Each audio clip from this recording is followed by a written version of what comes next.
Kamere n'a jamais été opposant congolais. Kamere c'était un Rwandais. Kamere n'a jamais fait des études sérieuses au Congo. On a diplôme d'État. On a un professeur. Dans le moment, il y a élection à deuxième tour. Il y a deuxième tour. Parce qu'il a pris comme allié, ça lui pacte dans Kabila. Kabila qui était rwandais, c'était un pacte que moi je ne pouvais pas supporter. N'importe quoi. N'importe quoi. Le gouvernement a congolais, Kamere ne peut pas enseigner à Kinshasa parce qu'il n'a jamais eu, Kamere n'a jamais eu un diplôme d'État. Tout ça de près. Kamere a qui copie un diplôme d'État dans les médias. Mais personne n'a été éveillé à comparer est-ce que c'est vrai ou faux. Moi, je me suis mis à table, loupe. J'ai vu, il y a eu 12 faussetés. Il y a papier à Pessara dans la presse Yemoko. Et a créé des petits partis politiques. Boba Lobaba, Baza opposant, entre-temps, Bolobela, Bamakam sérieux. Il s'est des Baza Kolongo, on a vu nos bavons opposants, mais qui n'a pas encore rejoindre le camp adverse, mais pour na, créer, on créé. Je cite le cas des Kamere. Créé le mouvement debout congolais, on avait eu des accords avec l'UDPS. À l'époque, l'élection, ça n'arrive même pas. Non, pas du tout l'élection, il a été un Tshisekedi. Maintenant, il fallait tout renforcer, tout lutter ensemble pour pouvoir récupérer la présidence. Pour réfléchir, mais quand tu viens au pays, je me suis dit, je vais travailler maintenant quand voilà les raisons pour lesquelles je suis parti du Palou et j'ai créé mon propre parti. Ah ouais, Kakebeti. C'est qui a vie du public et bandit. Y'a mon bon des fois Pembe. Didier Masuki. Andy Chou, Narcisse Descendant. Afrique, Amérique, Europe, Asie, avis du public. Et Zolandama. Afrique, Amérique, Europe, Asie, avis du public. Et totalement. Afrique, Amérique, Europe, Asie, Bonjour, bonjour, chers internautes. C'est encore une fois votre humble serviteur Didier Masuki, mon balamande Fapembe. Carnet de Sabino, avis du public. Nous avons cité international et un ministre au Burkina Didier Masuki a ça, puis Carnet Boyebi. Nous avons partout, tout ça bon international. Nous avons en Allemagne, ministre précisément dans la ville, il y a Cologne. Et pas y avoir toujours d'informations pour informer Bino. Souci tout ça, nous avons informé le peuple congolais partout, dans le monde entier. Beaucoup de gens ont invité Moukolelo, c'est un homme politique, donc c'est un politicien, disons. Tu penses à pourquoi pour faire ça politique. Et la politique n'a ambition de Bangozani pour RD Congo. Donc, Oya Yebi, n'a mis une obligation de Zanango, tu penses à ensemble, afin que la communauté congolaise et la diaspora, vous allez informer. Car on est dans le Colombo, qui a mbote mingi d'abord na Congo alenga molobeli wa bino bolanda ki bolanda na internet partout bolandi pe na émission avec le public na moko tozano kadogo émission bongo makasi ko za muta bongo fo za ka mzo Congo alenga pona ko découvrir mutanengo na kadogo boyokini ba panza ki poké ngapi na lala ki te na bino ko tika la simati avec le public pe to suivi bino moi politicien to yoka ensemble to ko panza ba poké ensemble sans plus tarder. Mais tout le monde a dit Masuki et puis ma réponse a invité à l'issue. Quand on est dans ces binous, mais tout le monde a vu du public et puis la réponse a invité à l'issue. Vous avez invité à l'issue et on a droit à Didier Masuki. Bonjour. Bonjour papa. Merci beaucoup d'Anenge de répondre à l'invitation de du public parce que tous les yeux vont être élevés et puis on dit qu'on répond à l'invitation du public. Public des Hollandais, on s'est présenté d'abord pour ce combo nayo, bah il va combo na onani. Est-ce que ça va Congolais à Kinshasa ou Congolais à Brazzaville ou ya comme sur Afrique? Non, merci vraiment Nandenge Hollandi ti et pas nanga na vendre en Cologne ou Suisse. Nous avons flatté na kozala vraiment ko participer na émission na yo. En tout cas, la une fois de plus mbote. Merci. Mais pour la présentation, ngai comme on ngai Serge Kusanika, naza congolais, ethnie nanga nazali Mupende, ekolo oyo ya Antoine Gizenga, ekolo oyo ya Adolphe Mozito. Et à passer Adolphe Mozito même temps azoto la ngai. Alors anda kulanga na kati ya Cologne awa. Ah bon? Quand j'étais dans l'opposition, je l'avais reçu comme représentant à Palou, en Allemagne, avant 1995, avant d'abattre Bisso, dans la résidence à Gizenga. Nous étions abattus par Honoré Ngwanda, na Ngolodiaka, et dernièrement, dans cette émission, dans les lacs, une des filles qui était abattue par la ministre Ngwanda Ngolodiaka, na Katia Ndawa Gizenga, le 29 juillet 1995. Elle s'appelait Pulchéri Ngombe. Ngombe za Kombo ya Bapende. Et j'ai pleuré cette femme-là, j'ai continué à la pleurer. Et je me demande où il va le Congo, le dictateur et à lobby, qui se réclame des démocrates d'aujourd'hui. Merci. Mais, merci, chers internautes, Boyoki à se présenter. Boyoki, ça de comprendre bien aux acquis de la partie mombiste. Il n'y a pas loup. Vous fait partie toujours dans Palou ou changer à partie public et banan? Oui, Moutouna n'a pas réponse malébélée, mais il faut toujours faire la répétition. La répétition, c'est la mère de la science. Ngai Ezara Gizenga Antoine me connaît, j'ai fait des réunions avec Gizenga, même dirigé les réunions avec Gizenga, avec les Mayobo, avec tout le monde. Donc, Kusanika, ce n'est pas un homme qui sort de quelque part. Je suis du Palou. Mais à un moment donné, tu es au coma dans l'élection 2006. À cette élection, Gizenga a battu à base. Parce que nous sommes dans la représentation extérieure. Nous sommes battus à base politiquement dans l'administration à un parti politique. À cause de la décision, il fallait consulter Batounaï. Et Batounaï, pour l'Allemagne, c'était moi que vous voyez avec mon vieux Théodore Molanda, Oyo. Il nous a posé deux questions entre Bemba et Kabila. Il faut choisir Nani parce que tu commences à niveau à deuxième tour d'élection. On a dit Bemba, mais Bemba a commis une faute. Le vieux est allé les voir. Vu les avantages auto est allé dans la liste pour travailler avec moi. Mais Bemba a refusé catégoriquement. C'était quoi travailler avec les gens de Bandundu, les insultants de Bayaka, et que Mouyaka, il ne peut pas être Premier ministre. Voilà de là où a chuté le Congo. Il a chuté et il a fait chuter le Congo pour le lend, l'office Ngango. Donc lui, nous sommes tremplés Oyo à cause d'une faute grave d'un fils du pays appelé Bemba. Voilà. Et ça, je n'ai jamais eu honte de le dire parce que nous avons le choix. Na PCI, na base. Base, Balobi, oui. Ils ont vu en première position Bemba. Je n'ai pas allé voir Kabila. C'est connu. La journée Bima, non, à cause de l'absence du Premier ministre. Voilà. Mais tant que tu as commis sur quoi pour répondre à la question, pour avancer, Bemba dit non. Il fallait payer ça à diriger. Donc, Gizenga est allé voir Kabila pour la. Donc, il n'y a que deux candidats, Moro Rwandais, Congolais à Boyo, Kinoa. C'était Kabila a une chance, opportunité. Voilà. Maintenant, comme on a un niveau, il y a partager gâteau, parce que nous avons travaillé pour les Palou depuis la jeunesse. On a ça, la clandestinité, n'a Palou. À l'époque de Mobutu, en 84, j'étais un jeune universitaire.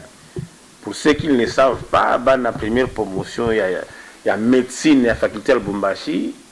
Médecin, tout, ils connaissent cette figure. Et j'étais parmi les étudiants les plus brillants. Et partout où je suis passé, j'ai toujours été brillant.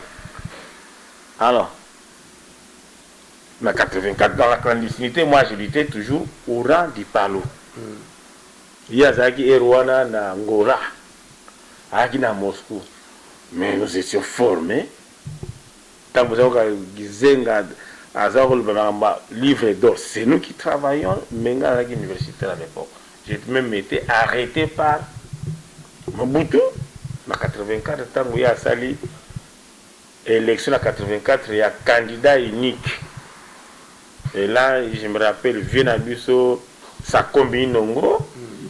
Voilà qui ministre n'a information à propagande. Ou à ça, qui s'est Mobutu la télévision, le col à la Mapata. Ça combine débarque à l'université pour nous dire que l'élection est allée au Congo en 84, mais avec un seul candidat qui était Mobutu. À l'époque, notre recteur c'était Bingoto, à Koufa l'avion. Après Bingoto, il y a eu le recteur Lumbea. Mais à présence de Lumbea, Bingoto, moi je les ai dit, non, de Bingoto, ça comme je les ai dit, non. Ça combi ton diplôme de droit dans autres chango en doute. Tous les cassapars savent de quoi je parle. Pourquoi ça remet en doute? Pourquoi? Parce que quand on parle du mot élection, ça signifie choisir. Et choisir les bandits à partir de deux ou trois. Et lui nous amène seulement un seul candidat et il parle vraiment du Yango Mundi, intellectuel Nabiso, excusez-moi de taper, Mazali Batmoya, Basala Batmoya, science sans conscience. Vous voyez bien que tu es licencié en droit comme Neveu là. Il vient à l'université parler aux universitaires. Choisir. Mon bout de candidat. Et je me suis levé pour dire, monsieur, mon ami pigeon, donne-moi un autre candidat.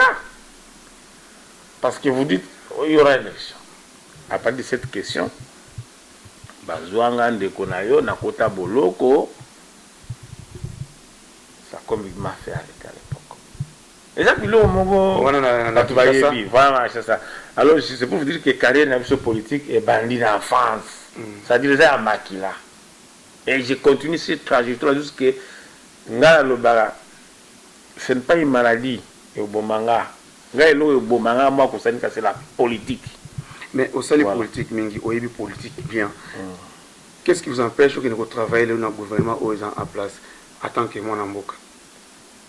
Ah, mon merci pour la moutuna na yo. Omoni Namboka Nabiso, comme je vous ai dit, tous les na bateau, intellectuel à minene. Il n'y a aucun pays africain au hasard regorgé par grand nombre de docteurs dans la science. Les docteurs ont une science sans conscience. Mais au qui travaillent dans la science sans conscience, on te tue, on t'élimine. Et d'abord, dans le gouvernement, il y a Gizenga comme ministre des Affaires sociales. J'ai refusé. Pourquoi? Parce que, à la veille d'Aïna Kende, un de mes grands frères, que je ne peux pas citer les noms, oui, un de Komassou de Nalouaï Palo, parce qu'il y a eu deux raisons.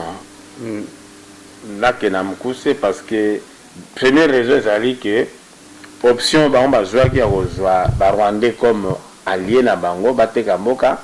Moi, je les ai dit, en présence de Gizenga, de Muzito, de Mayobo, de tous ces gens-là, de hauts cadres. Je les ai dit, bon, je vais battre dans Bino, Ngaï n'a contacté.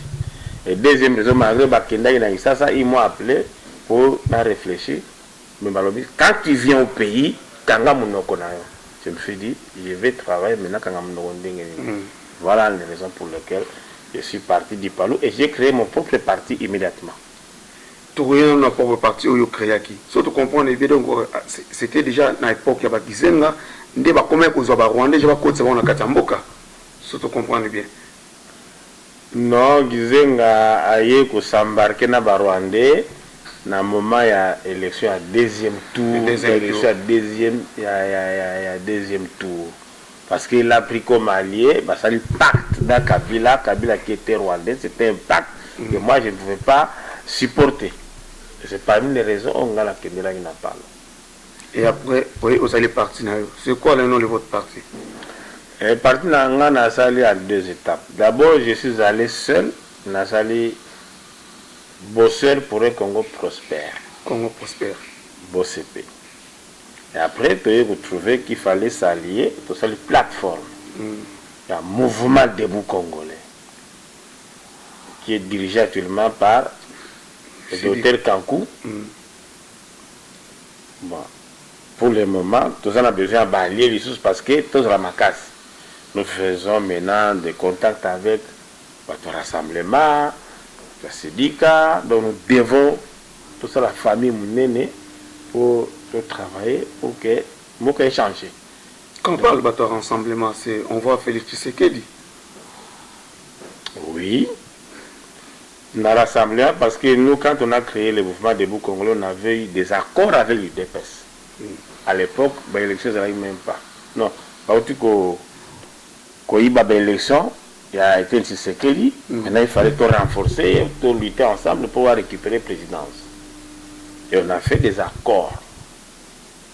Le mouvement debout congolais, il y a été Tshisekedi. C'est sur base de ces accords que même temps, quand il leader, on a vu son en prison. On nous a accusé à le coup d'état militaire. Après 3 ans, Tobouni va ici numéro 1, numéro 2. Nous étions invités à Genvar. Les images sont là. Et dans ce cadre-là, nous avons des liens très, très, très, même dans le bas, héréditaires. Avec voilà. Ça sont des liens. Il y a ma cabinet politique privée. Mais nous ne sommes pas calés dans un rassemblement. Parce que le monde déjà, ça a ouverture des bélés. Pour le moment, il y a des tendances. Toujours continuer à travailler dans le bango, toujours travailler dans le bango, mais c'est encore au niveau des contacts. Voilà. Vous êtes opposant. Lelo, Joseph Kabila a ligne qui quitter le pouvoir. Mandat est scellé. Mais à tenir toujours la place où on a la présidence. Bien besoin de pour le Cameroun. Merci pour la papa. En tout cas, Congo, si ça dépendait de ma vision, parce que tout ça, et il y a des gens qui naissent, je faire pondre le parti politique bidon, le parti politique satellitaire. Il y a régime. Le système, on a épousé Mobutu. Mobutu, on travaille dans Kabila, on travaille dans Mobutu. Ils ont compris le système, comment asseoir la dictature. Je suis le Mokolo à Pombo. Mokolo à Pombo. Donc, il n'y a pas non. Batouana, comment créer des petits partis politiques. Boba le baba, baza opposant, entre temps, bolobela, bamakam sérieux. Il s'est des baza kolongo, on a vu nos bavres opposants, mais qui n'a pas encore rejoindre le camp adverse, mais pour na, créer. Je cite le cas de Kamere. À Bouzia opposition. C'est un faux opposant. Kamere n'a jamais été opposant congolais. Kamere c'était un Rwandais. Kamere n'a jamais fait des études sérieuses au Congo. On a la diplôme d'État. On a un professeur à l'IEPEN. N'importe quoi. À l'IEPEN. N'importe quoi. Le gouvernement a Bissoba congolais, Kamere ne peut pas enseigner à Kinshasa parce qu'il n'a jamais eu, après la mise sous Kagem, Kamere n'a jamais eu un diplôme d'État. Même D6 Kamere ne l'est pas. Je l'ai dit haut et fort, je suis prêt à l'éprouver et je l'ai déjà prouvé. Mais moi j'ai un ami, son professeur c'était Vital Kamere, à l'IPEN. Mon frère, je vous parle des choses sérieuses. Ou bien on parle des choses sérieuses d'administration, oui. Ou bien on parle des choses de fanatisme. Ici, je parle de l'administration congolaise. Et moi, je dois gérer l'administration congolaise. D'ailleurs, il a proposé qu'au pays, qu'on me donne un poste qui n'a jamais été créé et que moi, je dois assumer. Je les ai proposés même dans la gouvernement sénégalais, le poste de la refondation, ministre de la refondation de l'État. C'est pour voir tout ça de près. Kamere Alagisaki copie un diplôme d'état dans les médias. Mais personne n'a été éveillé à comparer est-ce que c'est vrai ou faux. Moi je me suis mis à table, n'a pas loupe. J'ai vu, il y a eu 12 faussetés il y a papier à ça dans la presse Yemoko, et j'ai démontré ce que Olingi, j'ai fait sortir mon diplôme d'État. Il y a même époque, il y a même année, il y a te comparer, il y a Babani par exemple, République d'Isaïe, non. Diplôme d'État, surtout à Congo à l'époque, il y a 80 ans, il y a un mouvement populaire de la révolution. Il y a la République d'Isaïe, première fausseté. Bon, encadrement diplôme. Il y a une ligne droite boy. Mais à l'époque, c'était dentelle. Et moi, j'ai eu ce diplôme à l'époque de l'inspecteur Marcotte le Belge, dans maths physique. Et à l'époque, c'est juste 57% de maths physique. Tu es meilleur des élèves. Donc, pour moi, Kamere, d'ailleurs, Aluka qui a assassiné aux États-Unis, à Washington, à cause de cette dénonciation. Ngala a appelé Washington, Azolo Bana délégué la délégation à Bisso, dans le département d'État américain. Je suis parmi les rares politiciens congolais Oyo, Bayamba dans le département d'État américain. Et ça va Félix, ceux qui Bayami dans le département d'État américain, Félix Tshisekedi Dazala Kuna, Bayambi Kuna. Et ça va dans le congrès américain, votre même na Facebook. C'est dans le congrès. C'est-à-dire, nous sommes une force, mais Tomi Bimisa, nous attendons notre tour. Et notre tour, c'est pour essuyer tous ces aventuriers. Et les premiers aventuriers à essuyer sur le sol congolais, c'est les faussetés. Les faussetés rwandais. Tous ces diplômes, ils ont la Congo, il y a des Rwandais, Toye Biango. Et ce sont des gens qui ont détruit l'administration congolaise à tous les niveaux. Donc, Kamere oublié. J'ai même dit, il faut la disqualifier à partir de la fausseté. Azotalanga, Kamere, poison avec Jean-Paul Rukengwa, toi et Kagame, la capitale de la CIA, avec une tablette au botola avec le professeur Long à Tokenda aux États-Unis. Professeur Long à AFC, il va en France, en Suisse. Je pense que dans la sortie à AFC, en Suisse, dans Lausanne, c'est moi qui ai modéré la réunion sur le Sango, avec Jacques Banane. Mais dans la salle, nous étions déjà infiltrés. Comme Wale Gazalaka, c'est lui qu'on a amené comme journaliste, avec un certain Jean-Paul Rukengwa. Kagame, Azo Swanda Rukengwa, na Washington, que Bobo Mame Sekusanika. Nous prenons des risques. Bon, on a ce que mes chers compatriotes. Moi, j'ai failli l'assassinat à Washington, dans l'hôtel. À la personne de Rouquin, on va vidéo les président Fanfa, ça va vidéo la tablette, si il y a la communication, il y a Rouquin, Nakagame, na Kinyarwanda. C'est pas un Congolais. Toujours la communication, mais le moment venu, on va mettre ça. La public. Merci. On a beaucoup à se dire, mon frère. Ozana mutu etangi makasi, ozana maele makasi, mais ceux qui le lopenga gouvernement aux en place, va proposer yo. Abike, c'est nous va qualité na yo, pour payer sur place boy. Pour travailler pour le gouvernement congolais. Bon, mes chers compatriotes, nazo pe sabino. Et logo moko ya mutu ya peut-être que beaucoup koyeba. Vous connaissez le mot épanouissement. Rien que le mot épanouissement, ça résume tout. Aucune dictature ne permet l'épanouissement dans n'importe quel domaine. Politiciens congolais, prenez le mot épanouissement. Quelle est cette dictature qui a fait épanouir un pays? Ça n'existe pas. Et ça n'existera pas. Et moi, en tant que politicien, mon problème, c'est faire épanouir. Donc, le verbe militaire, c'est l'épanouissement. Et Kabila freine l'épanouissement des Congolais. Et dit le contraire, c'est rêver. Bochab, tu rêves. Livre au Komawana, pour changer la constitution, tu as vu comment j'ai barré la route face à ces livres-là. Yo, on va changer la constitution. Tu donnes des exemples de bêtises, les politiciens, scientifiques, sans conscience. Sianko, moi je les appelle les Sianko. La mère Mende, Sianko.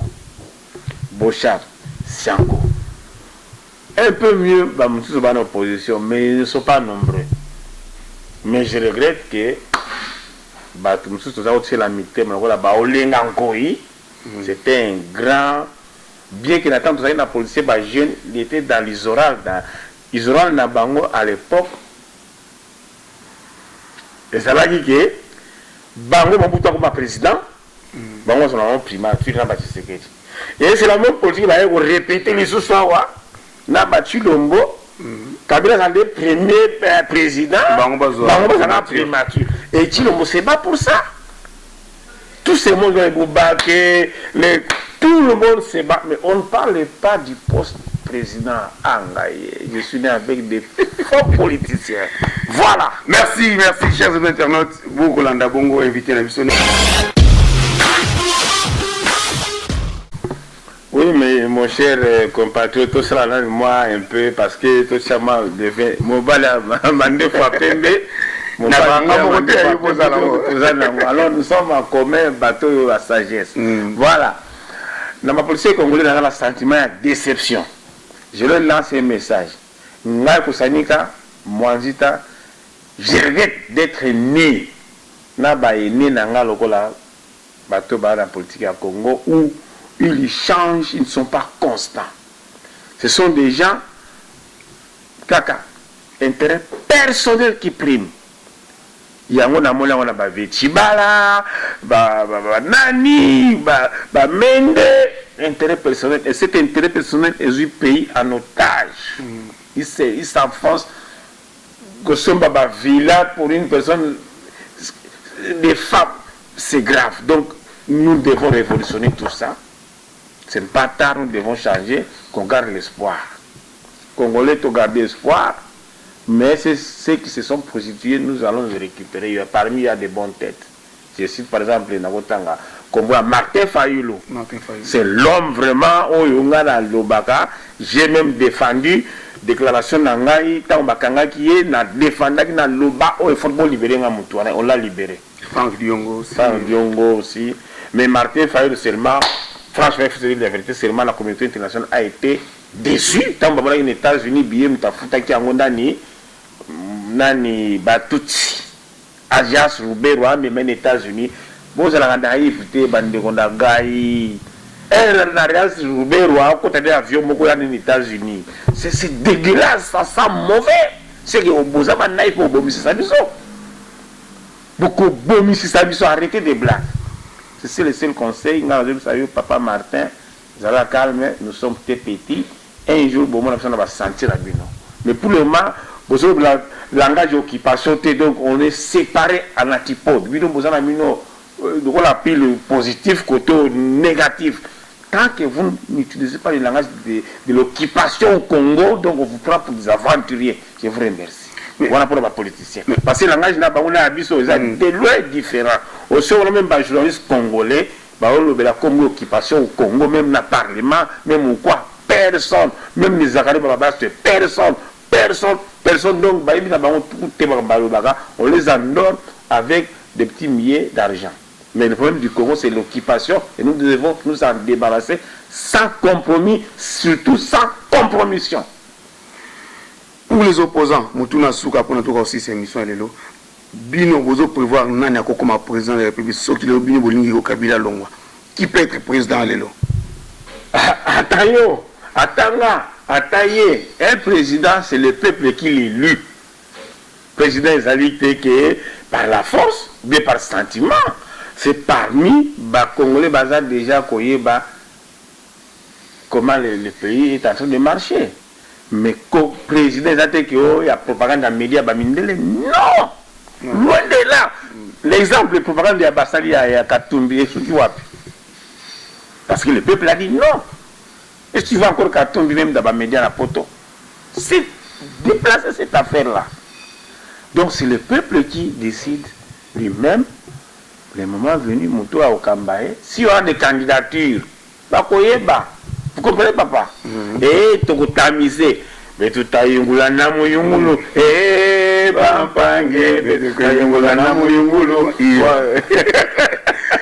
Merci. C'était votre émission avec du public. Donc, on a soukaya émission Nabiso. Merci na bino tout Bolanda Radine Masuki Mobile Manefa Pembe.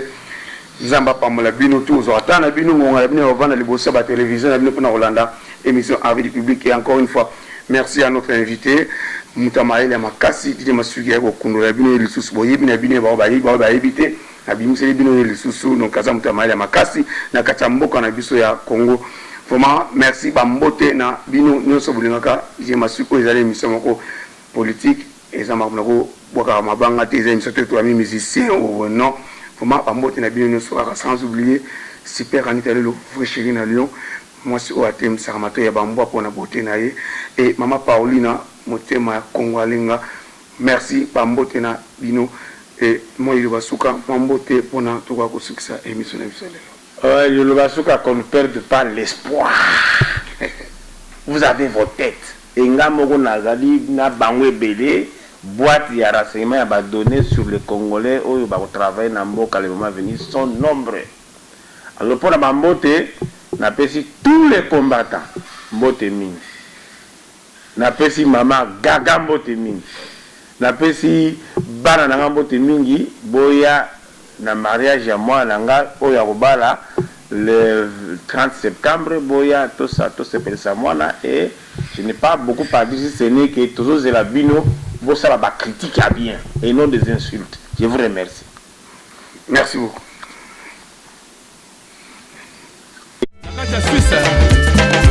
Didier Masuki Mobile Manefa Pembe ata olambi biloko bien mais pour mutali ya fois ananzala mais son nzala ezate ata olambi biloko kitoko kolia te avis du public na sepela longo makasi po ezo mema sango ya partout et yebana na mokili mobimba avis du public ezo kota kati na vie ya moto pona ko bimisa nyonso za kati na avis du public esika batiola kiyo kaka wane nzamba kotombola yo haleluya avis du public.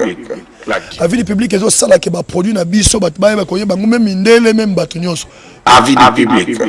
Donc avis du public qui toko makasi avis du public kende liboso avis du public pourquoi pas boso mbayabino ba chaîne minene pourquoi pas nga pona linte to linga ka avis du public e ko salama wana to promettre bango kili mobima il m'a su ko koya te so yo longo na yo longwa mais ya ko koya raté tanga sala ki makamuna yo zalaki te so olongwe orate pe ba plan ebele donc eza kututo Didier azu idée te avis du public donc avis du public et cause information nyonso avis public la différence dans la différence émission na biso avis du public donc motono ça veut couper ça liloba tirer oyo batalaka avis du public boba kisama boya idele ponda ko yamba ba paya ezande ndako epambwa maka avis du public la différence dans la différence.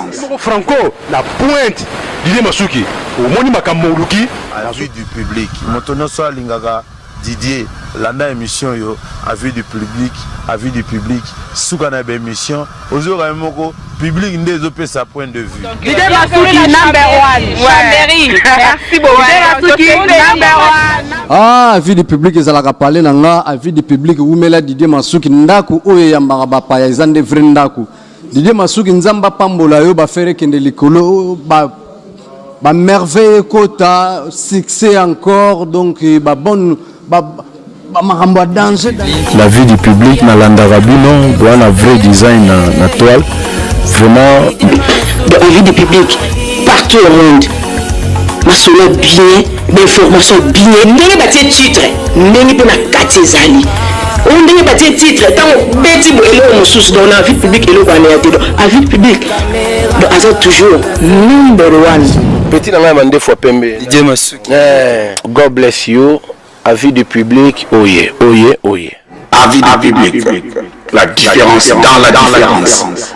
Cela prouve que tu fais bien ton travail. Tout ce que je peux, c'est te jeter beaucoup de fleurs et te bénir énormément pour que tu puisses faire une belle carrière, parce que je sais que tu auras une très belle carrière. Merci beaucoup. avis du public c'est émission Bolandaka. Émission solo, émission le vérité et tout la ramutulika musango banga ça te boyokani la permet déjà de retourner boyete. Tous ensemble na bino avis du public. Boumela.